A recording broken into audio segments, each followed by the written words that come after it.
મારી લગ્નના દિવસે મારો 15 વર્ષનો દેવર આકાશ ઘણો ખુશ હતો.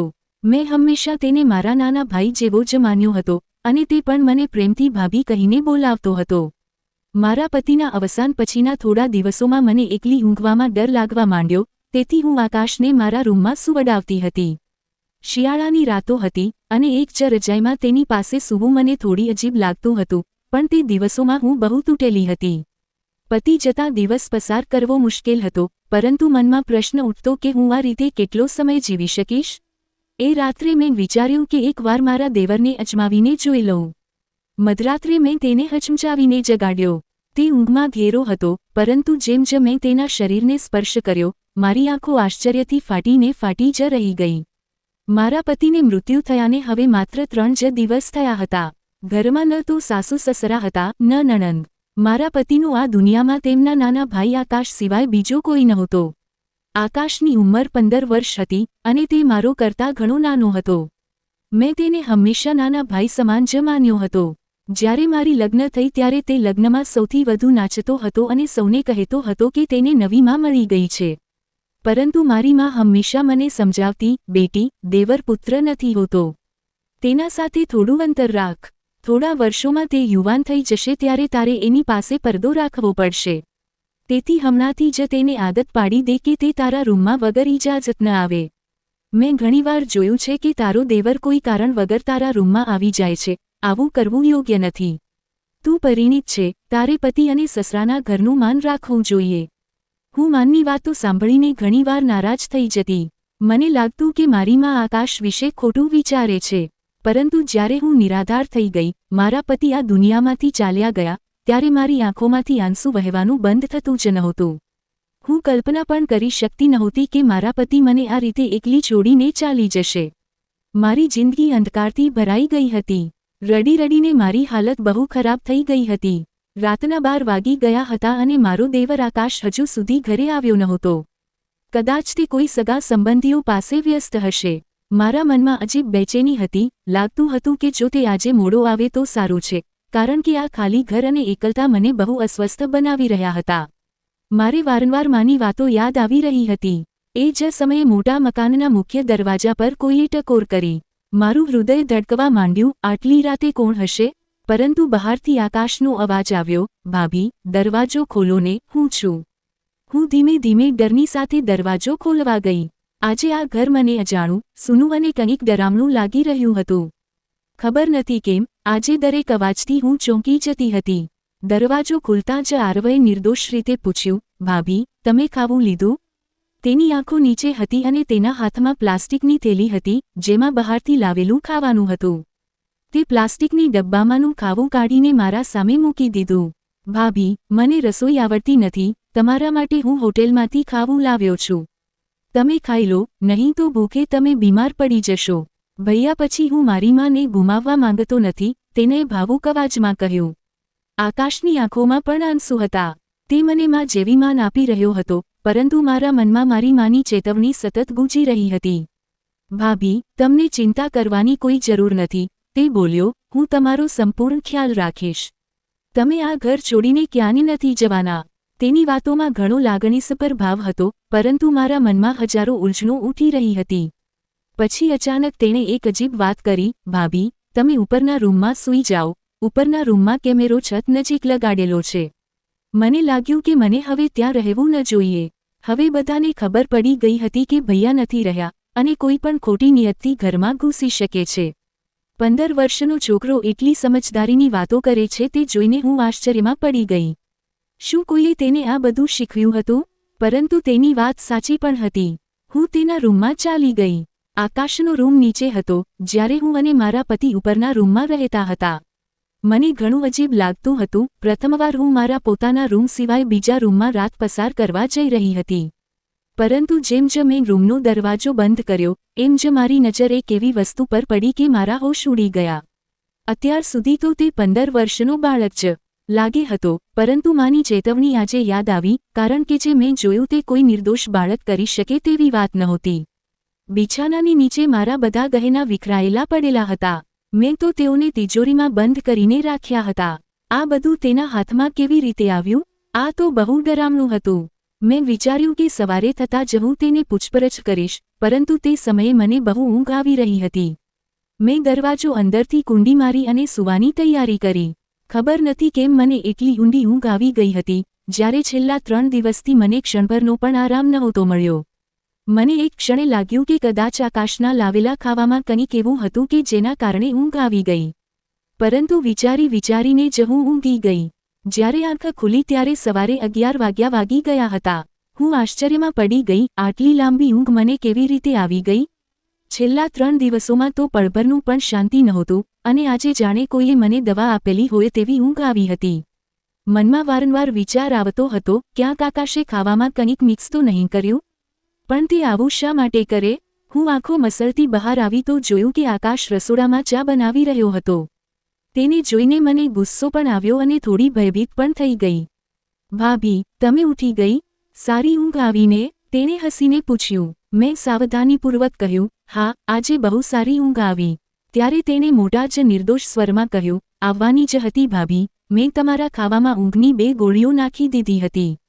મેં મારા મિત્રને કહ્યું હતું કે મારી ભાભી ઊંઘતી નથી, તો તેણે કહ્યું હતું, ખાવામાં થોડી ઊંઘની દવા નાખી દો, સારી ઊંઘ આવી જશે. હું ચોંકી ગઈ કે આકાશ આવી નીચ હરકત કેવી રીતે કરી શકે? તું શું કહ્યું છે? તું પોતાની ભાભીને બેહોશ કરવા માંગતો હતો? મેં ગુસ્સાથી કહ્યું, ના ભાભી, હું તો ફક્ત ઈચ્છતો હતો કે તમે આરામથી ઊંઘી લો. હવે જુઓ, તમારા ચહેરા પર કેટલી તાજગી છે. લો, ચા પી લો, એમ કહીને તેણે ચાનો કપ મારી સામે મૂકી દીધો. હું ડરથી કાંપી રહી હતી. આમાં પણ કંઈ મિલાવ્યું તો નથી ને? મેં શંકા સાથે પૂછ્યું. ના ભાભી, મેં તો ફક્ત તમારા આરામ માટે જ દવા નાખી હતી. તમે કહો તો હું પહેલાં પી લઈશ. ચાલો, આપણે બંને અડધી ચા પીએ, એવું કહીને તેણે પહેલે 2 ઘૂંટ પીધા અને મને બતાવ્યું. તેના એ માસૂમ ચહેરા પર હું ભરોસો કરી બેઠી. બરાબર, મને માફ કરજે, હું તારા પર શંકા કરી રહી હતી, મેં કહ્યું. આકાશનો ચહેરો ખરેખર બહુ નિર્દોષ દેખાતો હતો. એ દિવસે મેં તેને જ્વેલરી વિશે કંઈ કહ્યું નહીં. હું જોવાની ઈચ્છા રાખતી હતી કે આગળ તે શું કરે છે. થોડીવાર પછી તેણે જ વાત શરૂ કરી, ભાભી, હું તમારા ઝેવર વેચવા માંગુ છું. મારા એક બહુ જ સારી બાબા છે. તેઓ અમારા માટે ઝેવર વેચીને ઘણા પૈસા આપશે. અમે એ પૈસાથી આપણું પક્કું મકાન ખરીદીશું. પણ ભાડાના મકાનમાં આપણે કેટલો સમય રહીશું? મકાન માલિક કાલે ભાડું લેવા આવનારા છે, અને આપણા પાસે પૈસા પણ નથી, મેં કહ્યું. આકાશની વાતો સાંભળીને હું આશ્ચર્યમાં પડી ગઈ. મેં તો એ વિચાર પણ ન કર્યો હતો. મેં કહ્યું, આકાશ, તારે એ વિચાર કેવી રીતે આવ્યો કે આપણે પોતાનું મકાન ખરીદવું જોઈએ? આકાશે ગંભીર અવાજમાં કહ્યું, ભાભી, હવે મને ભવિષ્ય માટે બધું વિચારી રહ્યું છે. આપણને તો આખી જિંદગી સાથે રહેવી છે. પોતાનું મકાન હોવું ખૂબ જરૂરી છે. ભાડાના મકાનમાં માણસ હંમેશા અસ્વસ્થ રહે છે. મેં ઝેવર વિશે કંઈ કહ્યું નહોતું, પરંતુ મને ડર લાગતો હતો કે જો આપણે જલ્દી કંઈક ન કરીએ તો આપણે રસ્તા પર આવી જઈશું. હું એક વિધવા સ્ત્રી હતી અને મારો દેવર માત્ર 15 વર્ષનો હતો. એવા સમયે કોઈ પણ આપણને ઠગાઈ કરી શકે છે. મેં વિચાર્યું કે હું માયકાના લોકોની સલાહ લઉં. મેં તેમને ફોન કરીને કહ્યું કે હું ઝેવર વેચીને પોતાનું મકાન લેવા માંગુ છું. પરંતુ તેમણે કહ્યું, મકાન લેવાની જરૂર નથી, તું વિધવા બની ગઈ છે, હવે આપણા ઘરે આવી જા. હું તેમના ઘરે જવા ઈચ્છતી નહોતી. મને ખબર હતી કે મારા ભાઈ પોતાની પત્નીઓ સામે કંઈ નહીં કહી શકે અને પોતાની વિધવા બહેનને ભાર માણશે. આખી જિંદગી તેમના આધાર પર જીવવું શક્ય નથી. આ સારો અવસર હતો કે હું મારા ઝેવર વેચીને પોતાનું મકાન મેળવી શકું. મારા પતિએ મારા માટે ઘણા ઝેવર બનાવ્યા હતા, પરંતુ હવે મેં નિર્ણય લઈ લીધો. મેં આકાશને કહ્યું, ઠીક છે, તું ઈચ્છે તો ઝેવર વેચી દે. હું મારા માયકના લોકોને લઈને સંપૂર્ણ રીતે નિરાશ થઈ ગઈ હતી. આકાશે પોતાના અંકલને બધા ઝેવર આપી દીધા. ફક્ત 2 દિવસ પછી, તેમણે અમને એક ખૂબ જ સારી કોલોનીમાં નવા મકાનની ચાવી અને બધા કાગળ આપી દીધા. હું પૂરી રીતે હેરાન થઈ ગઈ, ફક્ત 2 દિવસમાં ઘર કેવી રીતે મળી શકે? લોકોને તો માસો લાગી જાય છે, રજિસ્ટ્રી, ટ્રાન્સફર, બેંકના ચક્કર. પરંતુ જ્યારે આકાશે કાગળો મારા હાથમાં આપ્યા, તો હું અચંબિત રહી ગઈ. માત્ર 15 વર્ષનો હતો, પરંતુ તેની સમજ કોઈ 50 વર્ષના માણસ કરતાં પણ વધારે લાગતી હતી. પછી તેણે એક અજીબ વાત કરી, ભાભી, હવે અમે નવું ઘર સાફ કરીશું. તેના પછી તમારાથી ખૂબ જ જરૂરી વાત કરવી છે. તેની આંખોમાં એક અજીબ ચમક હતી, જેને જોઈને હું સમજી ન શકી કે તે મારાથી શું કહેવા માંગે છે. તેને સમયની તાકીદ લાગી રહી હતી. અમે નવા ઘરમાં બધી વસ્તુઓ શિફ્ટ કરી દીધી. હવે ખાવાપીણ અને રાશનની ચિંતા હતી. મેં ક્યારેય નોકરી કરી નથી, પરંતુ આરવ વારંવાર કહી રહ્યો હતો કે તેને મારાથી મહત્વપૂર્ણ વાત કરવી છે. મારા મનમાં હજારો પ્રશ્નો હતા, પરંતુ હું શાંતિ રાખી. સાંજ સુધી મેં બધી વસ્તુઓ યોગ્ય જગ્યાએ મૂકી દીધી. એમ પણ અમારું સામાન બહુ વધારે નહોતું. મેં બહુ સારું ખાવાનું બનાવ્યું, બિલકુલ એ રીતે જેમ હું મારા પતિ માટે બનાવતી હતી. હું આરવની રાહ જોઈ રહી હતી, કારણ કે હવે તે આ ઘરના મહત્વપૂર્ણ સભ્ય બની ગયો હતો. હું નથી ઈચ્છતી હતી કે તે બહાર કોઈ ગંદુ ખાવું ખાય. મેં તેના માટે ખૂબ પ્રેમથી ખાવાનું બનાવ્યું હતું, પણ આખા દિવસે તે ઘરમાં પાછો ન આવ્યો. મને બહુ બુરું લાગતું હતું. તેને તો હવે ઘરમાં હોવું જોઈએ હતું. રાતના 10 વાગી ગયા. મારા પતિના સમયે તે સાંજે 7 વાગ્યે ઘરે આવી જતો અને પછી બહાર પગ લાવતો નહોતો. હું તેનું રાહ જોઈતી રહી. રાતના 12 વાગ્યા. અંતે તેણે દરવાજા પર જોરદાર ટકોર કરી. હું ગુસ્સામાં દરવાજો ખોલી કહી પડી, ક્યાં ગયા હતા, આકાશ? તને થોડી પણ શરમ નથી? હું, તારી વિધવા ભાભી, તારી રાહ જોઈ રહી હતી. મેં એટલું પ્રેમથી ખાવાનું બનાવ્યું અને તું પોતાના મિત્રો સાથે બહાર ગયો. આટલી કઈ વાત છે કે તું ઘરમાં રહી શકતો નથી? પોતાના મિત્રો અહીં બોલાવી લ્યો કરજે. ભાભી, હું એવું કરી શકતો નથી, એવું કહી આકાશે ગુસ્સે મને એવી રીતે જોયું કે હું ડરીને શાંત થઈ ગઈ. હું વિચારી રહી હતી કે તે હજી બાળક છે, તેને દાંટવાથી સમજાશે, પણ હું ચીસો પાડી રહી હતી ત્યાં જ આકાશ અચાનક બૂમ પાડી ઊભો રહ્યો, ભાભી, બસ કરો.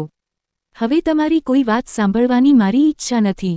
જે ખાવાનું બનાવ્યું છે તે તમે જ ખાઈ લો. અને તે ગુસ્સામાં મોટા માણસની જેમ પોતાના રૂમમાં ચાલ્યો ગયો. મને અફસોસ થયો કે કદાચ કોઈ ગંભીર વાત હશે. હું તેના રૂમમાં ગઈ અને દરવાજા પર ખટખટાવ્યું. તેણે દરવાજો ખોલ્યો અને અજીબ નજરે મને જોઈને પૂછ્યું, ભાભી, એક વાત કહું? મેં આશ્ચર્યથી પૂછ્યું, શું? તે ગંભીર અવાજમાં બોલ્યો, ભાભી, હું ઈચ્છું છું કે તમે મારી મદદ સ્વીકારો અને આપણે કંઈક બહુ જરૂરી યોજના કરીએ.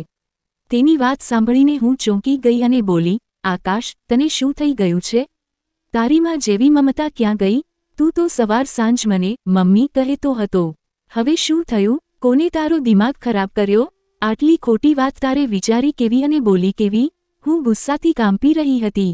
પરંતુ આકાશ કોઈ શરમ વગર મારા સામે હાથ જોડીને ઊભો હતો અને તેની નજરોમાં કંઈક અજીબ હતું. તેની આંખોમાં એવો અંધકાર હતો કે મને ભય થવા માંડ્યો. હું વધુ કંઈ બોલી ન શકી અને સીધી મારા રૂમમાં જઈને દરવાજો બંધ કરી દીધો. મારું હૃદય જોરથી ધબકતું હતું. મેં ક્યારેય કલ્પના પણ ન કરી હતી કે આકાશ આવું અસમંજસભર્યું અને ઝઘડાળું કહેવા લાગશે. મેં તો તેને હંમેશા મારા દીકરા જેવો જ માન્યો હતો. મારી કોઈ સંતાન નહોતું અને મારા પતિ હંમેશા કહેતા, આકાશને દીકરા જેવો સંભાળજે. તેના શબ્દોએ મને અંદરથી હચમચાવી દીધી. મેં નક્કી કરી લીધું કે હવે હું વધુ કોઈ બકવાદ નહીં સહન કરું. મકાન મારા નામે હતું, હું એકલી રહેતી હતી, અને જો તેણે ફરી કોઈ ઉદ્ધતાઈ કરી, તો હું તેને સ્પષ્ટ કહી દઈશ કે તેને બીજા ક્યાંક રહેવું પડશે. સવાર થઈ. હું ગુસ્સામાં તેના રૂમના દરવાજા પર જોરથી ઠોકર મારવા લાગી, વારંવાર. પરંતુ અચાનક ધ્યાન આવ્યું, દરવાજો અંદરથી બંધ જ નહોતો. હું ધક્કા મારીને અંદર ગઈ. રૂમ ખાલી હતો. આકાશ ઘરે ક્યાં નહોતો.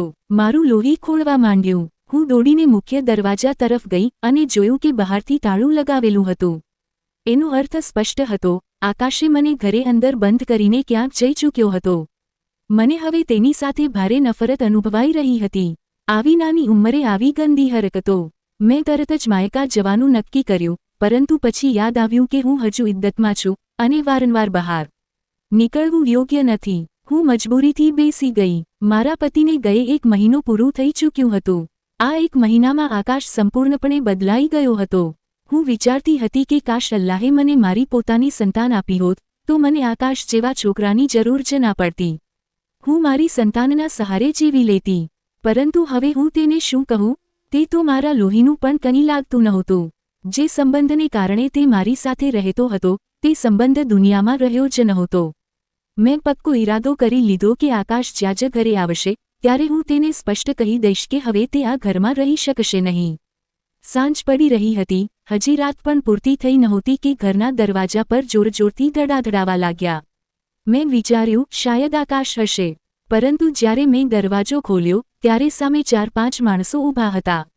તેમના ચહેરા પર ઘેરી દાઢી હતી, ગુસ્સામાં લાગતા હતા, જાણે કોઈ મૌલવી હોય. તેમણે ગરજતા પૂછ્યું, બીવી, તું અહીં એકલી જ રહે છે? મેં કહ્યું, હા, હું એકલી રહ્યું છું. તેઓ બોલ્યા, જૂઠું ના બોલ. તારો દેવર પણ તારી સાથે રહે છે. એ હજી પણ ઘરે જ હશે. તમે બંને આ મહોલ્લાને ગંદુ કરી રહ્યા છો. તમને અહીંથી નીકળવું પડશે. મેં ડરીને પૂછ્યું, ભાઈ સાહેબ, અમે શું ખોટું કર્યું? તેઓ ગરજ્યા, તમે શું ખોટું કર્યું તે અમને પૂછો છો? તમે તમારી 15 વર્ષની ઉંમરના દેવર સાથે એકલી રહે છે. તમને જરા પણ શરમ નથી આવે? તમારો શૌહર મરી ગયો છે, તમે વિધવા છો. તમારા માયકા ચાલી જાઓ. અહીં શરીફોના મહોલ્લામાં ગંધ ફેલાવવું બંધ કરો. અહીં અમારી બહેન બેટીઓ પણ રહે છે. આવા હરામખોરોને અમે સહન નહીં કરીએ. મને તેમના પર બહુ ગુસ્સો આવ્યો, પણ હું એકલી સ્ત્રી હતી. હું ચૂપચાપ તેમના મોઢા પર દરવાજો બંધ કરી દીધો. મારી આંખોમાંથી આંસુ વહેવા લાગ્યા. આ બધું આકાશની જ કરતૂત હતી. એ જ હશે જેણે મહોલ્લામાં મારા વિશે ખોટી અફવાઓ ફેલાવી હશે કે હું ખૂબ ખરાબ સ્ત્રી છું. સાચું કહેવાય છે કે આ દુનિયા એકલી સ્ત્રીને જીવવા દેતી નથી. અલ્લાહ બધાની ઇજ્જત બચાવે. મેં તરત જ મારું સામાન બાંધવાનું શરૂ કરી દીધું. હવે અહીં રહેવું મારા માટે અશક્ય બની ગયું હતું. મને ખબર હતી કે આકાશે જ મારા વિરુદ્ધ આ બધી ગંદી વાતો ફેલાવી હતી. હું રડતી રડતી મારું સુટકેસ ભરતી હતી કે ત્યારે ફરી દરવાજા પર જોરદાર ટકોરા થયા. હું ડરી ગઈ. મને લાગ્યું એ લોકો ફરી આવી ગયા હશે. પરંતુ આ વખત અવાજ આકાશનો હતો, ભાભી, દરવાજો ખોલો, હું છું. હું ગુસ્સા અને ડરથી કંપી રહી હતી, છતાં પણ દરવાજો ખોલી નાખ્યો. આકાશ અંદર આવ્યો અને સ્મિત કરીને બોલ્યો, ભાભી, તમે તૈયાર થઈ જાઓ, આજે રાતે આપણે નિકાહ કરીશું. મેં આશ્ચર્યથી તેની તરફ જોયું. તું પાગલ થઈ ગયો છે? હું તારી ભાભી છું. તું મારી સાથે નિકાહ નહીં કરી શકે. આ ગુનાહ છે આકાશ. આકાશ હસીને બોલ્યો, ભાભી, ગુનાહ તો ત્યારે થાત જો ભૈયા જીવિત હોત. હવે ભૈયા નથી, તમે વિધવા છો. અને શરીયતમાં વિધવા સ્ત્રીનો નિકાહ તેના દેવર સાથે સૌથી પહેલા થાય છે. મેં બહુ વાંચ્યું છે. તમે ના પાડીશો તો કાફિર બની જશો. હું ચીસ પાડી, ચૂપ કરી જાય આકાશ. તને શરમ નથી આવતી આવી ગંદી વાતો કરતા? હું તો તને મારા દીકરા જેવી માનતી હતી. આકાશનું ચહેરું અચાનક સખ્ત થઈ ગયું. એ બહુ નજીક આવીને ધીમા અવાજે ફૂસફૂસ્યો, ભાભી, હવે બહુ થઈ ગયું નાટક, તમે મારી જશો. આજે રાત્રે મૌલવી સાહેબ આવી રહ્યા છે. તમે તૈયાર થજો, નહીં તો હું તમને જબરદસ્તી તૈયાર કરાવી દઈશ. તેની આંખોમાં એક વહેશીપન હતું. હું ડરથી કંપી ઉઠી. હું ભાગવાનો પ્રયાસ કર્યો, પરંતુ આકાશે મારી હાથ પકડીને જોરથી ખેંચી લીધો અને બોલ્યો, ભાભી, તમે જ્યાં પણ જશો ને, હું તમને શોધી કાઢીશ. હવે તમે માત્ર મારી જ છો. આ ઘર પણ મારા નામે થઈ ગયું છે. જે કાગળ મેં તમને બતાવ્યા હતા, તે બધા નકલી હતા. સાચા કાગળ પર તો મારા સાઇન છે. તમે કંઈ પણ કરી શકશો નહીં. હું સંપૂર્ણ સદમામાં હતી. મારા પગ નીચેની જમીન ખસી ગઈ હતી. આકાશે મને ધક્કો મારીને પથારી પર ફેંકી દીધી અને બોલ્યો, ભાભી, આરામ કરી લો, રાત્રે ઘણું કંઈક થવાનું છે. એ કહીને તે રૂમની બહાર ગયો અને બહારથી તાળો મારી દીધો. હું રડતા રડતા પથારી પર પડી ગઈ. મારી જિંદગી બરબાદ થઈ ગઈ હતી. માત્ર 15 વર્ષનો છોકરો મને પોતાના જાળમાં સંપૂર્ણ રીતે ફસાવી ચૂક્યો હતો. હું અલ્લાહ પાસે દુઆ માંગી રહી હતી કે કોઈ ચમત્કાર થાય અને હું આ હેવાનથી બચી જાઉં. પરંતુ બહારથી મૌલવીની અવાજ આવવા લાગી. નિકાહની તૈયારી શરૂ થઈ ગઈ હતી. હું ચીસ પાડવા માંગતી હતી, પરંતુ મારી અવાજ ગળામાં જ દબાઈ ગઈ. ત્યારે જ આકાશે દરવાજો ખોલ્યો અને 2 સ્ત્રીઓને અંદર મોકલી દીધી. તે સ્ત્રીઓ મારી પાસે આવી અને બોલી, બેટા, તૈયાર થઈ જા, નિકાહનો સમય થઈ ગયો છે. મેં ના પાડી, પરંતુ તેઓએ જબરદસ્તી મને તૈયાર કરવાનું શરૂ કરી દીધું. મારી આંખોમાંથી આંસુ અટકી જ ન રહ્યા. મેં વિચાર્યું હતું કે વિધવા બન્યા પછી મારી જિંદગી શાંત થઈ જશે, પણ ખરેખર તો દુઃખ તો હવે શરૂ થયું હતું. આકાશે મને પૂરેપૂરી રીતે પોતાની ગુલામ બનાવી લીધી હતી. રાતના 11 વાગી ગયા હતા. મૌલવી સાહેબ ઓરડામાં આવ્યા અને આકાશ મારી બાજુમાં આવીને બેઠો. હું કંઈ બોલવા માંગતી હતી, ગળું ફાટતું હતું, પરંતુ મારી જીભ જાણે બંધ થઈ ગઈ હતી. મૌલવી સાહેબે નિકાહની રીત શરૂ કરી, કબૂલ છે, કબૂલ છે, કબૂલ છે. આ મારી જિંદગીનો સૌથી કાળો દિવસ હતો. મેં મજબૂરીમાં કબૂલ છે કહી દીધું. નિકાહ પૂરો થતાં જ આકાશે મારા આગળ હાથ જોડીને કહ્યું, ભાભી, હવે તમે મારી બાયકો છો, આજે પહેલી રાત છે. હું ડરથી કાંપી ઉઠી. આકાશે ઓરડાનું દરવાજું બંધ કર્યું અને મારી તરફ આગળ વધ્યો. હું ચીસ પાડવા માંગતી હતી, મરવા માંગતી હતી, પરંતુ કોઈએ સાંભળ્યું જ નહીં. એ રાતે આકાશે મારા સાથે જે કર્યું, તે હું જીવનમાં ક્યારેય ભૂલી નહીં શકું. મારી આખી જિંદગી સદાકાળ માટે બદલાઈ ગઈ. પછી આકાશે મને પોતાની કેદમાં રાખી. પડોશીઓ પણ ચૂપ થઈ ગયા કારણ કે હવે હું તેની કાનૂની બાઈકો હતી. મને સાંભળવા જેવો કોઈ નહોતો, ન સહારો, ન મદદ, ન કોઈ રસ્તો. હું રાતદિન રડતી રહી, પરંતુ કંઈ ફાયદો નહોતો. હવે એ જ મારો માલિક બની ગયો હતો. એ મને જ્યાં ઈચ્છે ત્યાં લઈ જતો અને જે ઈચ્છે તે કરતો. હું માત્ર એક જીવંત લાશ બનીને રહી ગઈ હતી.